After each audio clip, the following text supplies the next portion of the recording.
everyone. Welcome back to Making Bank with Mia Banks. Today I have a really special guest. I'm super excited to introduce her.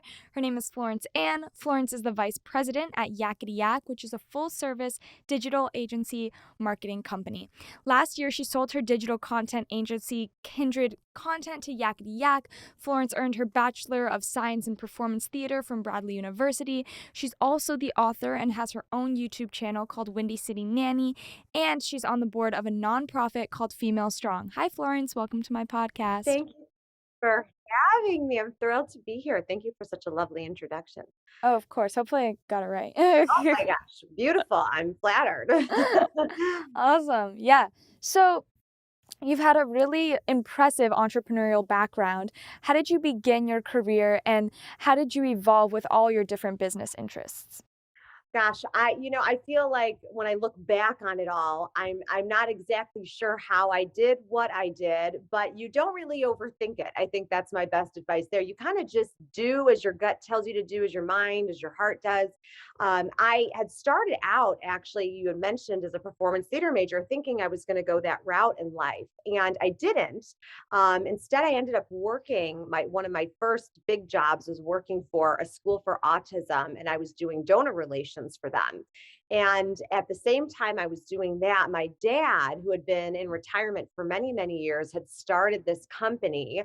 It was called Original Six Media at the time, and they were doing some sort of kind of video for amateur hockey. Anyway, there was something pulling at me as my dad kept telling me about what he was doing, kind of in this like hobby like way, and I was like, well, something's telling me I need to go sniff around and see what he's up to over there. And so I did, and I discovered, kind of was running this kind of like a hobby, and it wasn't really a business, but it had the potential. And so I always joke and say that I fired my father. That was the first thing I did. I was like, you're done. I'm going to take it over as a female business owner. I'm going to change the whole concept. It's going to be digital content. We're going to help, we're going to bring in a different kind of, team and different clients. And so anyway, my father always laughs every time he says that. He said, oh, my own daughter fired me. Well, it was all in good fun, but we were really trying to build a different kind of business. So I took that over and I ran that for 7 years. And then I sold it, as you mentioned, to a friend of mine, Ashley Logan, who is the owner of Yakety Yak, another and a much more amazing woman than I will ever be. And we kind of joined forces. We had worked with each other kind of strategically with both of our companies. Both of our companies did complementary things, so it worked out well. And then the time came where, again, listen to my gut, kind of like I was like, it's time to make a change. It's time to evolve and level up. And the way to do that was by merging with Yak Yak. I love how you kind of incorporated your passion and you were smart in terms of business with your own passion, because I think that that's something that's really appealing to a lot of people. A lot of people think that they have to put finance in a box, and I think that you kind of broke the barriers of that. You were able to be, financially literate, but while also still sticking to something that you were genuinely passionate about. And I don't know, I think that's really inspiring to a lot Oh, of well, people. thank you, Mia. Well, I have to give you credit because, financially literate. I love that phrase. I don't feel like I was a very financially literate person. I, like you, always have enjoyed the stock market and always been interested in it. But I don't know if I really ever understood it. And gosh, I feel like I learned something new every day about it. But I certainly love having like Bloomberg on in the background. I'm like just like paying attention. I'm like, what's happening? What's happening today? But I feel like the one thing that was important when I took over this business and started changing things was the financial part in it, and it was the part where I felt like I was the weakest. And so I did hire, rather, a business coach to help me understand the things I didn't know. And my father, who ran a third generation family business in liquor distribution for years and years, he taught me so much about business and still does. But the one most important thing I think he taught me was know what you don't know. And that has always been and always probably will be my motto in life and for business is know what you don't know. And I hired the people that knew the things I didn't. I spent time trying to learn the things that I was interested in and felt like, well, maybe I can learn this, maybe I can do it. And then, had those moments of, self-actualization where I'm like, gosh, I don't know if I can do this. I think I need to find someone else who can. So, it's being honest with yourself too. So I appreciate the compliment of blending those worlds of finance and passion. But I certainly had a lot to learn. Right, 100%. And I think that there's also a reason that a lot of times a lot of girls don't know a lot of these things and a lot about how to be financially literate. And it's not necessarily because they're not as smart, it's just because that has never been a conversation that has been brought to them, which is why I think that. Everything that you do, I'm kind of skipping ahead in my questions, but it gets me really excited. It gets me really excited because I think that it's really cool, like everything that you do for, inspiring other females to kind of pursue passion, but also with their own interests. And I don't know, we're going to talk a lot about your female, um, what you do for females later on. But yeah, so can you kind of elaborate on what you do on a day to day basis? My job for the first year, because I sold at the end of 2020, was really about making sure that the transition was smooth for my team. I brought my whole team over to Yakety Yak. And in mergers and anything in business, when there's a change, there are speed bumps, there is volatility, there's turbulence, and I needed to spend a lot of time with my team and her team and Ashley and myself really talking about how to iron the wrinkles out of things, how to make sure we were taking care of everyone emotionally through this, and making sure everyone felt like someone was there for them to talk to, and they didn't feel that they were lost in terms of what their job was or their new requirements of their job, things of that nature. So my first year with them during that merger was really more so trying to get my team acclimated, and then also getting the lay of the land with all the other staff members that I didn't know. All of a sudden, we were part of this much larger team. And so I spent my time doing one on ones with the entire, what we call the Yak Pack, the entire staff, because I've always been very interested in the people that are doing the work. My dad, like I mentioned, when he was running his liquor distribution company, they had tons of truck drivers, obviously, taking, everything here, there, and everywhere across the United States.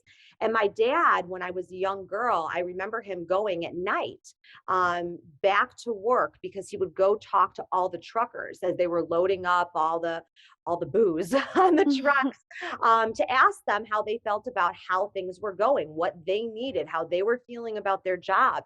And I loved that personal touch that my dad gave business. And he did it at a time I think that was ahead of its time.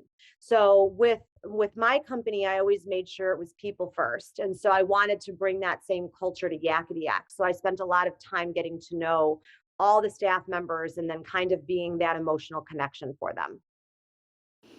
Right, I think that community is super important, and, Mhm. I mean, I even feel that way in school. Like, Yes. just having a good connection with your classmates working together in any form, anything that Sure. you do. Right. Collaboration is so important, and communication is Mhm. so important. Communication's half the battle. I mean, my dad always tells me, no matter what I get into, I don't know if it's finance, I don't know right now. I'm Mhm. 17, but he always does tell me that personality is like 80% of it and knowledge is like 25, 20. He is That doesn't so make right. regular math. That doesn't make sense, but He is so 20%, right. 80%. Yes.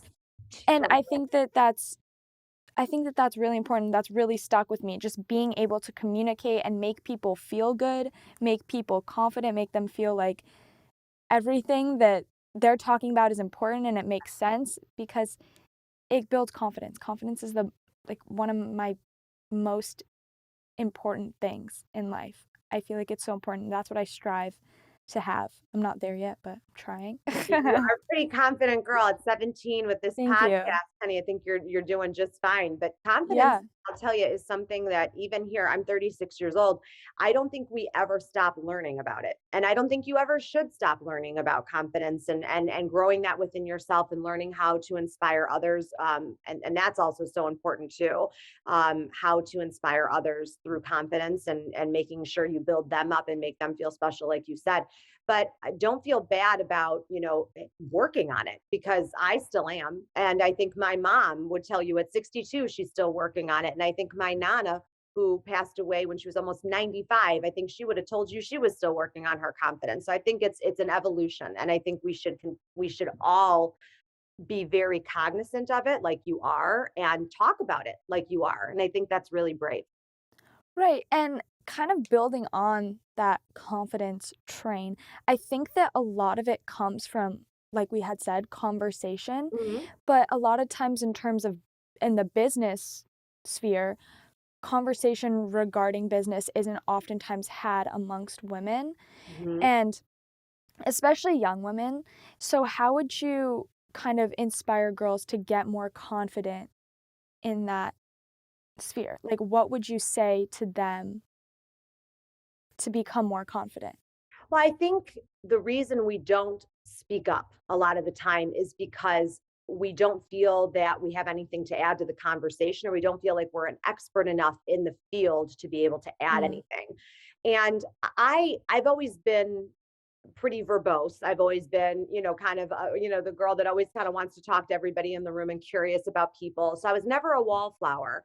But certainly when I started in business, I felt intimidated all the time by all sorts of walks of life. And I had to get over that. And I think the way that I got over it, and I guess my advice, to answer your question, is to be curious. I think you start to become more confident when you start asking questions. And the reason I say that is because when I always say you have to know a little bit, to be a little bit dangerous, know enough about everything to be a little bit dangerous, like to drop yourself into any arena. And I'm still working on that, but I think that that's always a safe way to approach life in terms of business. But when I felt like I was out of my depth, I would try to change this perspective, flip the script. And in that social situation, okay, in my mind, I'm not feeling super confident about this. I don't know what I can add. I want to be able to say something. I want to sound smart or whatever it is.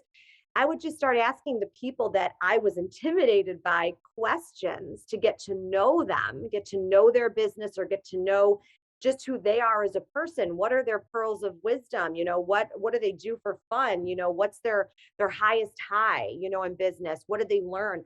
So I just started to be, I think, more curious, more inquisitive, and putting the emphasis on other people. And then you become the sponge. Then you start taking all of that information and you start putting it away in your brain. And that's how you become a little bit dangerous at everything, because you take right. a little bit from this person over here, a little bit from this person over here.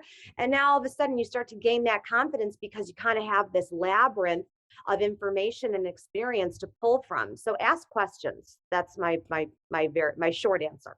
Yeah, I mean, there's nothing wrong with not knowing something, and I Right. think that there's Right. this kind of expectation where if you're gonna talk about finance, if you're gonna open your mouth, you have to know what you're talking about, and I so disagree with that because I love being wrong. I don't know what it I love being wrong, and I love when someone says, "Oh, you're wrong." And I'm like, "Okay, now I'm gonna go research why I'm wrong." And then someone's gonna explain it to me, and then I'm gonna learn. I think that there's kind of this notion, especially with girls, where if you're gonna talk in this space, you have to know what you're talking about. That's not really true because how do you expect anyone to learn if they're not everyone's a pro, not everyone's gonna be born a pro, not everyone's gonna be born knowing everything. So I Mhm. think that having conversations and, like you said, being inquisitive and being curious and being wrong is so important because you're gonna learn from it. I don't know. That's hot take. I love what you're saying right now, because I feel like, the other side of my life from yakety yak is childcare advocacy. And one thing I feel that has changed, at least I've seen generationally change, is failure has become a dirty word. No one wants anyone to fail. Parents don't want their kids to fail. You don't want to say the word failure. But gosh, that's how you learn. And what you're talking about right now and that's a very aggressive way when you don't know the answer to something. It's a failure, but it's about normalizing the idea that it's okay not to know, and it's okay to learn from that moment. The same way with children, that's how they learn. You don't always want to swoop in and save. You want them to learn and critically think and do all of those things. but you have to start that younger because they need to start developing those skills. I mean, look at yourself, Mia. At 17, you've learned a really valuable lesson that I at 17 probably would not have been able to say that very mature statement that you did about having to learn and not be afraid of not knowing. But you're going to raise a different kind of generation of people now because you're inspiring people that way to make sure that they feel like they can join an arena or join a community of people and learn and fail and learn and fail and learn and continue to grow because you're giving them the confidence to go back to that word to do that. So I commend you very much for Thank knowing you. that about yourself.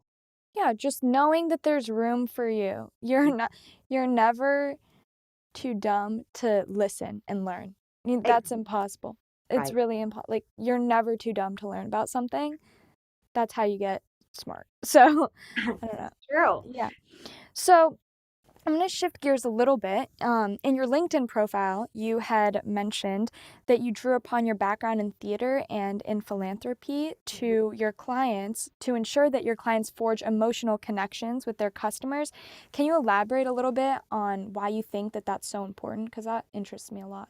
Well, I think the world has changed in terms of how we consume media and how we invest, and also we how we purchase things in the world, and how we get involved or attached to brands. And the reason we and as Kindred Content and then as Yakety Yak decided that this was a very important theme for us was because the research indicated what we were already feeling was that people wanted to get behind brands that emotionally connected with the demographic. So an example of that, you see there's this company called Diff Eyewear. They do blue light glasses and all stuff that I own like 10 pairs of them because I can't get enough of them when 2020 happened and the pandemic and you're on your Zoom for Yeah. everything. I want all the blue light glasses I can get. But Diff has a similar business model to Tom's. You buy a pair of glasses and they give, a pair to those in need, just like Tom's does with shoes. And I thought, gosh, that's such a great model. And then I started kind of looking at other things, other brands that were like Diff, because of course, Facebook and the algorithm is showing me everything that's kind of similar to that. And I'm like, gosh, what's the common denominator here?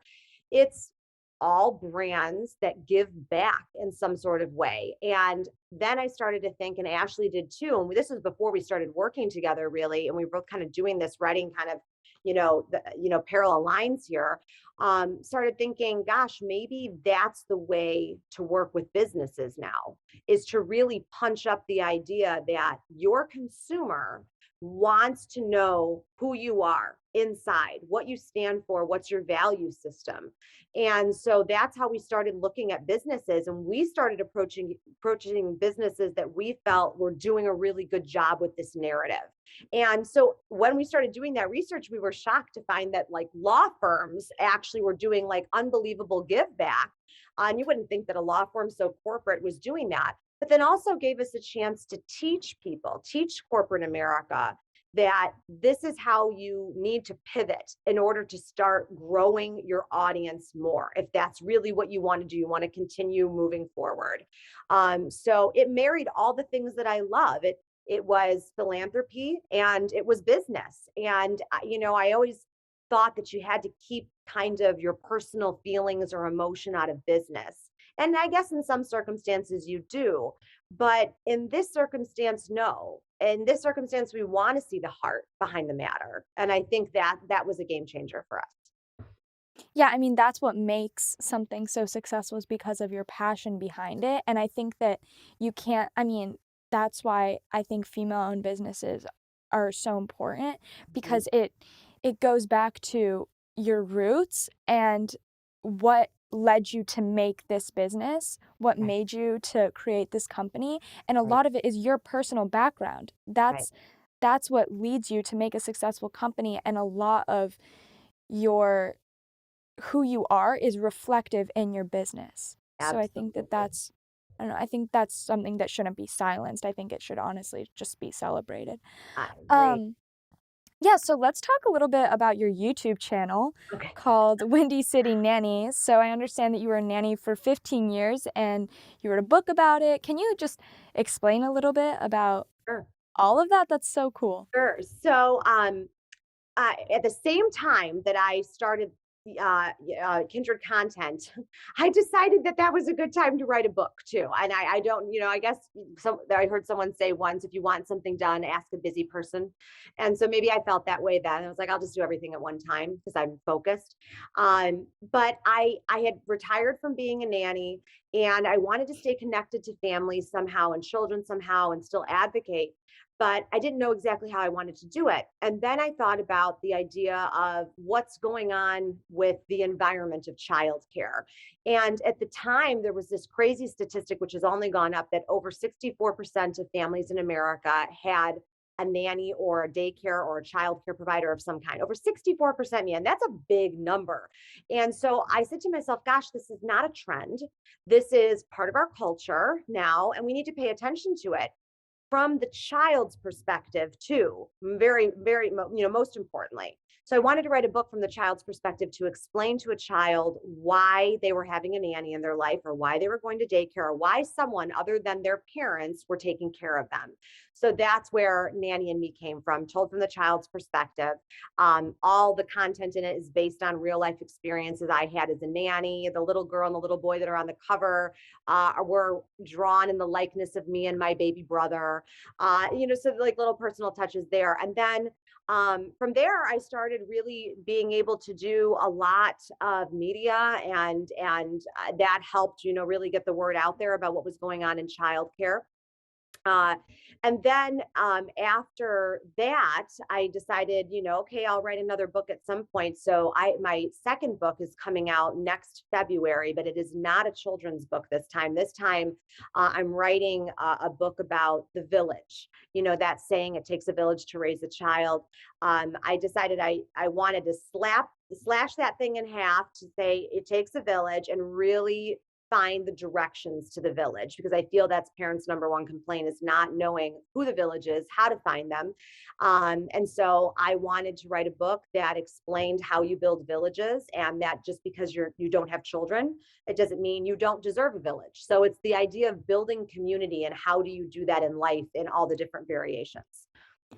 Yeah, I mean, the people who have raised me, I mean, my parents, and I've had babysitters since when I was really little because I had a working mom.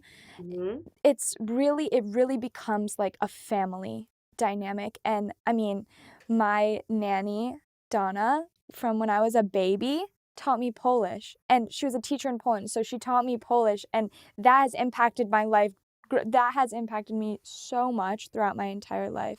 Um, yeah, it's amazing, and just the people who you grow up with really helps form your way into adulthood, I think. I think that even my mom, everything that she's taught me, every influence that I've had, especially my mom being a super strong woman in the business industry, Mm-hmm. has helped me so much.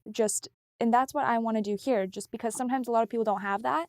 So when a girl's going to watch you, it might be a little bit of like a motherly connection, because it's like, oh, look at this person who did it. It's very inspiring. I don't know. So, You're totally right. I think that, yeah, I always say we stand on the shoulders of giants, and, it is about community. It is about the people in your village that inspire you and connect you, and how you bond with them. And, you can never have too much love. That's the truth, and more love in your village, the better, and your community, the better. More people to inspire you, to support you, to teach you. And so you clearly were surrounded by that. And I think that's fantastic. That's what I wish right. for everybody. Yeah. So let's talk a little bit about Female Strong, which Okay. you are a part of. Uh-huh.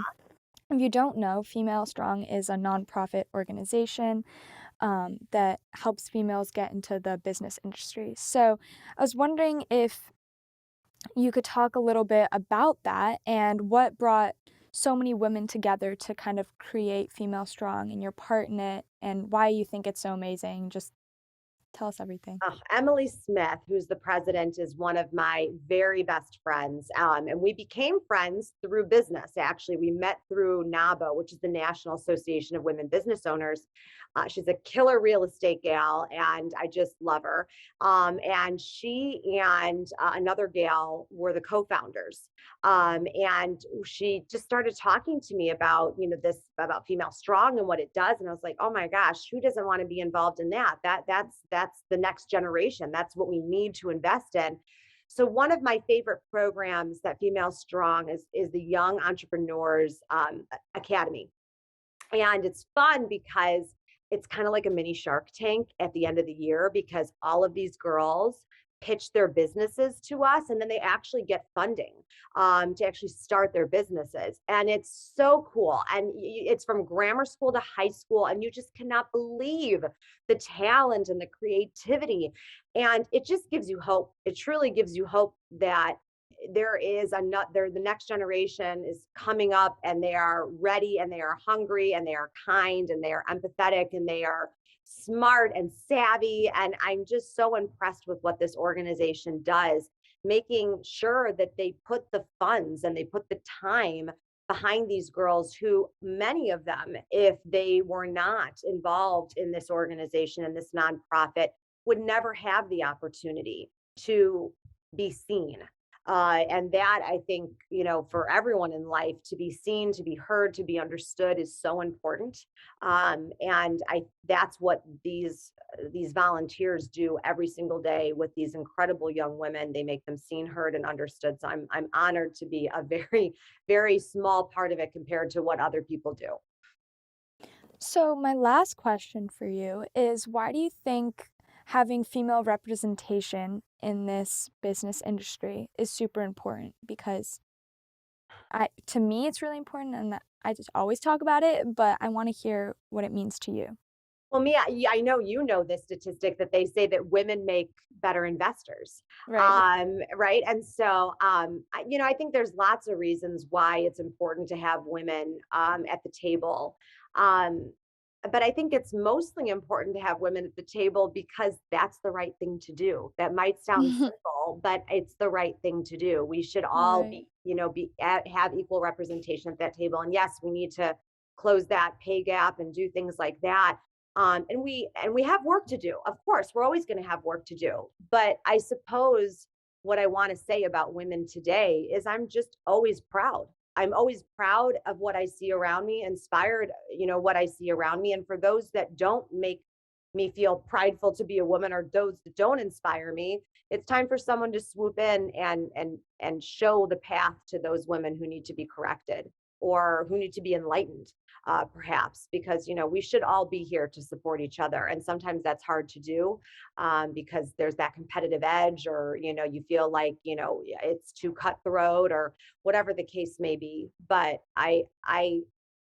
with the work that we need to do aside, I think I look at the workforce, and I look at especially working mothers as the heroes of the day, for sure, especially through COVID, watching how they handled that, remote learning with their children, and handling a job and everything else at home. I think that opened a lot of people's eyes about how important women are, and how hard they work, and how silently they also do what they do, because again, it's just the right thing to do. They just do the right thing.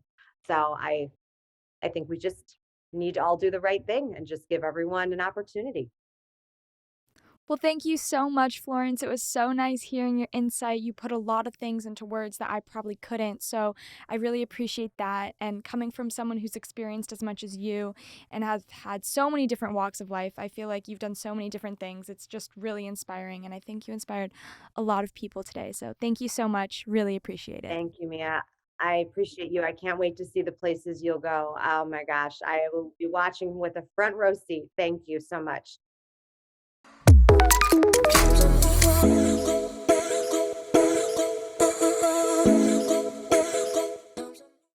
Hi, everyone. Welcome to Mia's Money Matters segment. I am really, really excited about today's segment because it is something that's super cool, super new, super exciting, and that is NFTs. This is something that really interests me because it's something new and different, and I think that a lot of people don't really know a ton about it yet. Some people hate it because they don't actually know a lot about it, and they're frustrated. They're like, why are people making money off of this while I have to work a 9 to 5? And there are other people who think that it's literally the greatest thing ever. But I think that it all just comes down to having a broader knowledge and a broader understanding. So I'm going to do my best to give a brief overview. And once again, disclaimer, I'm not a pro. I'm just giving an overview to kind of get your toes wet and understand a little bit better. What does NFT stand for? Non-fungible token. What does non-fungible mean? Non-fungible means that an item does not have any monetary value, and a monetary value means that it can be worth cash money. So like Bitcoin has monetary value because it can be traded for actual cash, and NFT cannot. You can buy it with a Bitcoin or you can buy it with another cryptocurrency, but it's non-fungible, meaning that it doesn't have any monetary value. Okay, how are NFTs different from crypto? Each NFT is unique and it is not intended to be used as a kind of currency like Bitcoin. Instead, NFTs are bought and sold as collectibles or investments, and most of the time they are purchased with cryptocurrency. Like can't be traded for like, so you can't trade one NFT for another NFT. You invest in it. It's like investing it in a real estate property, and a lot of times actually now NFTs are being held in real estate properties, which is actually super, super cool. NFTs are digital tokens that are bought as certificates for physical or virtual value. Therefore, it's proof of ownership. The blockchain has records of every transaction, therefore, you can't just screenshot an NFT because there's literally proof of every transaction, and that's visible on the blockchain. I talk a little bit about blockchain on my last video, so make sure you go check that out. Okay, so if everything that I just said flew over your head, the main thing that I would take away from this is that an NFT is a token that serves as proof for owning an asset, and that proof of ownership can be held in various items. So, how do you make money from an NFT? You can make money by buying and selling an NFT, like an investment. So, you can buy an NFT with a cryptocurrency like Ethereum, and then once you sell that NFT, you're getting your money on Ethereum back. You're getting that Ethereum back, or you're getting that cryptocurrency value back, and then you can obviously trade that for actual money. In all honesty, you don't need to know a lot about what an NFT is, and you don't need to know about the nitty and gritty parts of it. Most people just want to know, okay, how can I make money off of this? Is this a good thing to invest in? So my personal take on it is that these are extremely volatile, and this shouldn't be your main source of income. You shouldn't be reliant on NFTs, but you should be knowledgeable about them because I do think that this is where the future is going. Think about it as you're investing in art. You're investing in something that you're genuinely interested in and that you can see blowing up. So there's the Bored Ape that has gone crazy in the NFT world, and it's not, and its value has gone up because of popular demand. So many people are like, wow, this is so sick. And that's why its valuation has gone up. I think it started at like $700 and now it's being sold for like $500,000. It's really insane, but that's just because so many people have demand for this item. So it is a little bit of hit or miss of where the value of certain NFTs are going, but I think that being knowledgeable about it and understanding kind of what they are is super crucial. So I'm going to give some super cool NFT examples. One of my current favorites is Paris Hilton. She has an NFT collection, and it's super inspiring to see as a female entrepreneur. Another really, really cool NFT right now is The World of Women, which you can find it on OpenSea, and I'm going to talk a little bit about that in a second, but it's all artworks of diverse and powerful women, and I think that's super inspirational. And I think something that I find super cool about NFTs is that it's just so creative, and it's kind of an intersecting point for artists and finance to kind of meet each other, which I think is super, super cool because Personally, I love doing art and it's a big hobby of mine. It's something that calms me down and it's just something that I truly love doing. And now, like, these artists have an opportunity to be making money and their artwork is being valued in a whole different way.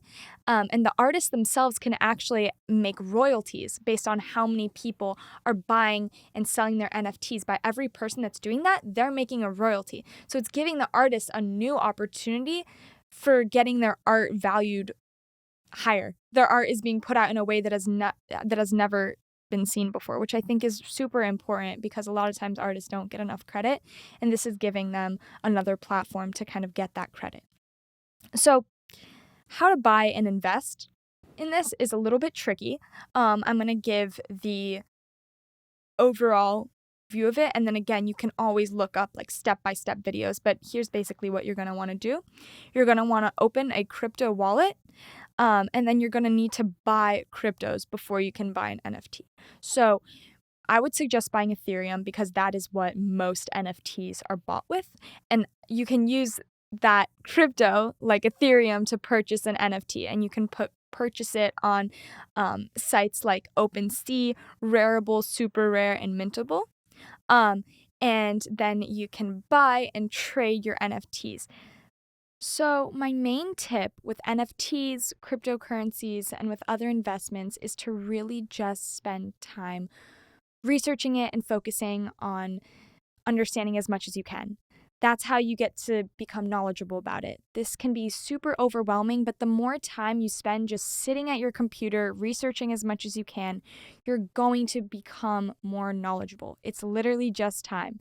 You're going to start getting more interested and you're going to find things that you like about it and kind of get into that specific niche. Everyone finds something that they like.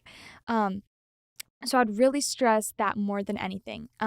It can be super intimidating at first, as this is an extremely intimidating field and an intimidating topic, but I wouldn't give up on it because it sounds too complicated. It's not over anyone's pay grade, it's not over anyone's head. I think that it's something that's actually super attainable. It just takes time to figure it out. Knowledge is definitely power, so let's remember that. It is a little complicated to figure out and get the initial idea of it, but once you have that idea, you can really take the reins and it can be a super interesting thing to do, and you can possibly even make a lot of money doing it. Thank you so much. I'm really happy that I got the opportunity to talk to every one of you guys about this, and stay tuned for my next episode. Bye.